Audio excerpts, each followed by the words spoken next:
ఇదిగోండి చైతన్య.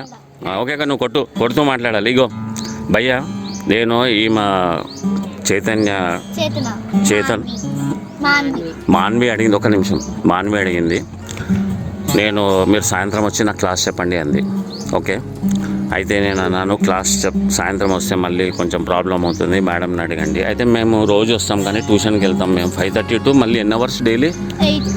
నేను అన్నాను మీ ట్యూషన్ 2000 ఇస్తున్నారు కదా, బంద్ చేసి 1000 రూపీస్కి నా దగ్గర జాయిన్ అవ్వండి. 1 monthలోనే కంప్లీట్ చేస్తేనే 1000 రూపీస్ ఇవ్వండి నాకు. నా ట్యూషన్లో ఈవినింగ్ రోజు మీరు ఇక్కడనే ట్యూషను మీకు సబ్జెక్ట్ చెప్పేస్తాను, మీకు ఏమేమి ఉన్నాయో సబ్జెక్ట్స్ అన్నీ చెప్పేస్తాను, ప్లస్ మ్యూజిక్ నేర్పిస్తాను, ప్లస్ ఆడిపిస్తాను. ఇది ఛాలెంజ్. ఒకవేళ నేను 1 monthలో కంప్లీట్ చేయకపోతే నేను మీ దగ్గర 1000 రూపీస్ తీసుకోను. Okay, show start. ఈరోజు స్టార్ట్ చేద్దామా క్లాస్? మేడం ప్రామిస్ చేయాలి, ఓకేనా? క్లాస్ స్టార్ట్ కంపల్సరీ అన్న. నాకు ఫస్ట్ మాకేమో పులావులు వస్తే మాత్రం చెయ్యాలి, ఎవరికైనా. నాకు మాత్రం ఛాన్స్ వస్తే హెల్ప్ చేయాలి. అయితే మేడం ఉంటేనే క్లాస్లో నేను చేస్తాను. సార్ కూడా ఉంటాడు అనుకో, ఇలాంటి సార్ నా దగ్గర వర్క్ చేస్తున్నాడు కానీ నేను చెప్పినట్టు వింటాడు. ఓకే, ఇప్పుడు నేను నీకు గిటార్ ఫస్ట్ లెసన్ నేర్పిస్తాను. ఓకే, క్యాప్ నువ్వు సేమ్ ఇది బెల్లు కుట్టాలి. అలా కాకుండా మా దాంట్లో ఏంటంటే ఫస్ట్ కూర్చోండి.